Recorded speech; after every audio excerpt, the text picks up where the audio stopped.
Welcome to the ProtoART. Be sure to like and subscribe for new content. What's up, everybody? Welcome back to the ProtoART. So for today, I'm going to show you how to make an alternating color brush in Procreate. You can use this for various things. For the example I'm going to have it for is to create clouds as well as grass. So without further ado, let's dive right into it. So I have an example of a brush that I made before, just to kind of show you what it's supposed to do. As I draw across the screen, you can see that it's all one color, but it's alternating the different tones within that spectrum, or the color range, I should say.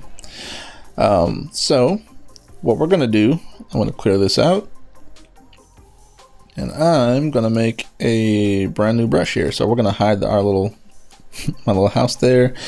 I'm going to make the color black, and I'm going to make a random shape. So I'm using just one of the brushes that I have available on my Gumroad for free. If you want to use that brush, go ahead and download it. So here we go. Just some random little shape. Once I'm satisfied with the shape that I've drawn, you're going to click on the wrench icon, share, and choose JPEG. First thing I'm going to want to do, though, I'm going to hide my background color. Just for me, from prior experience, this seems to work the best. But if you want to choose a different way, go for it. But I'm going to hide my background layer. Click on the wrench, share, and then choose JPEG.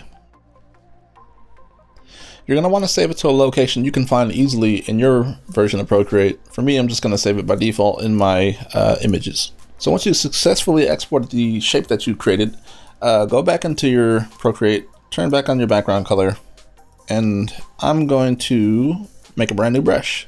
So you're going to click on your brush icon and hit the plus button.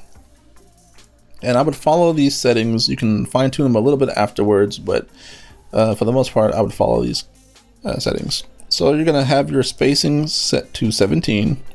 I'm going to have my jitter at 46. Taper, I'm going to leave those pretty much as default. The only thing I'm changing is the pressure, moving that down to 0, so it's pretty much all zeroed out. Shape, this is where we're going to import the shape that we just created and into Procreate. So click on the little shape source. By default, it's the little circle. Import. Now you're going to choose wherever you saved your shape to in your iPad and import it into Procreate. So hit import. I have my shape selected.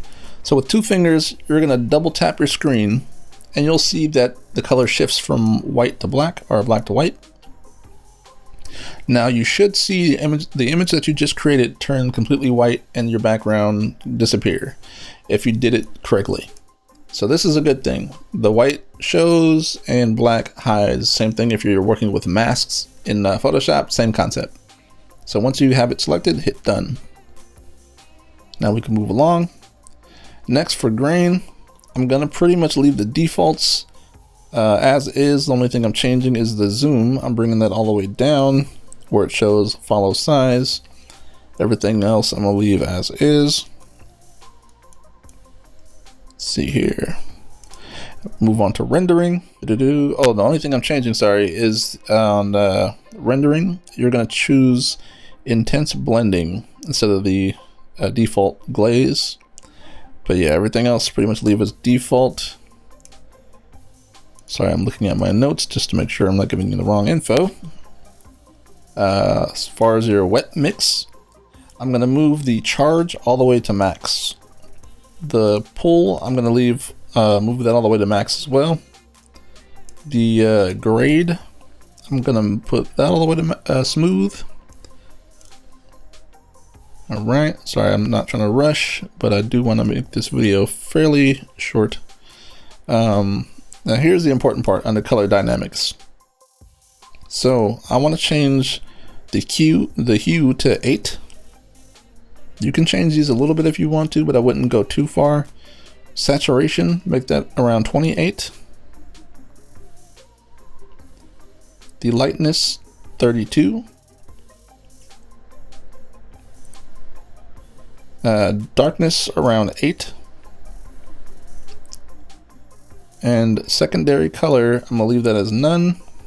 And everything else I'm going to leave as none. We're going to go on to dynamics.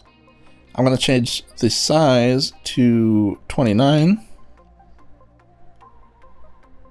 and the opacity to 43.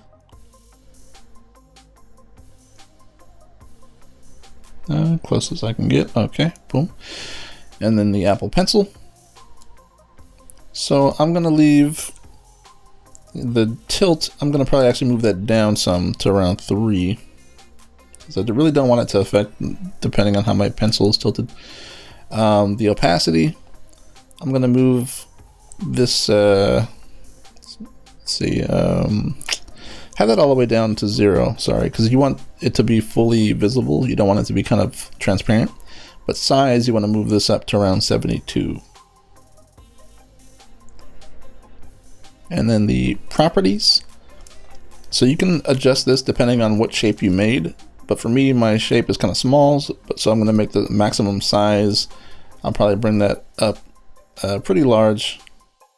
I'll just max it out because you can always adjust the slider on the left side if you want it to be smaller. So I'm going to put that to max. But the preview, I'll just leave this to like 13. And the smudging, I'll leave that at 75. And then once you're done with that, label it however you want to. So I'm just going to call this ProtoART grass. And then, of course, add your name and all that stuff. You want to sign your work. You can add a photo if you want to. I'll probably do that later. And I'll hit done. So now if we did this correctly, when we choose a color, I'm going to choose green. And I'll drag across my screen. I'll make this a little smaller. You can see it's shifting the different colors. So I can just paint away. And it's just alternating the colors. So to give a better example, let's bring back my poorly drawn house. And I'm just going to paint grass. So it's just a very quick way to create kind of a lot, to fill a large area pretty quickly without having to keep choosing different colors. And of course yours is going to look slightly different depending on what shape you drew. So that's the grass. So with that same concept, I'm going to create a cloud right now. So I'm going to hide everything. And I'll probably do this a little sped up because I don't want to bore you to death. Here we go.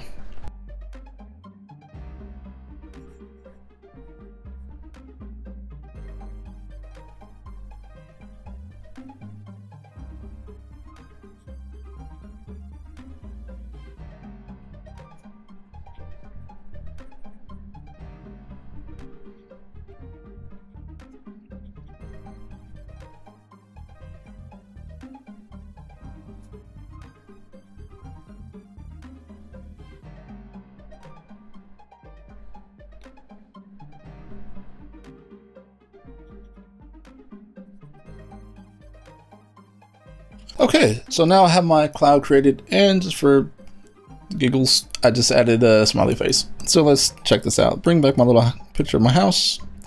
So same premise. Hit the little brush icon.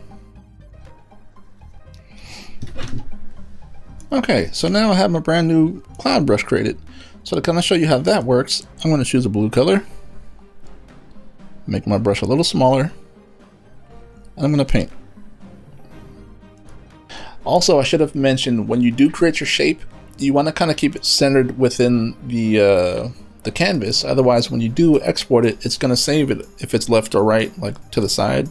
So it's not completely accurate when you press on your screen. It won't be dead center. It'll be slightly off to the left or right. So we want to make sure that your image or your shape is centered as you can get it. Here we go. So painting across the screen with the clouds. Make my brush a little smaller.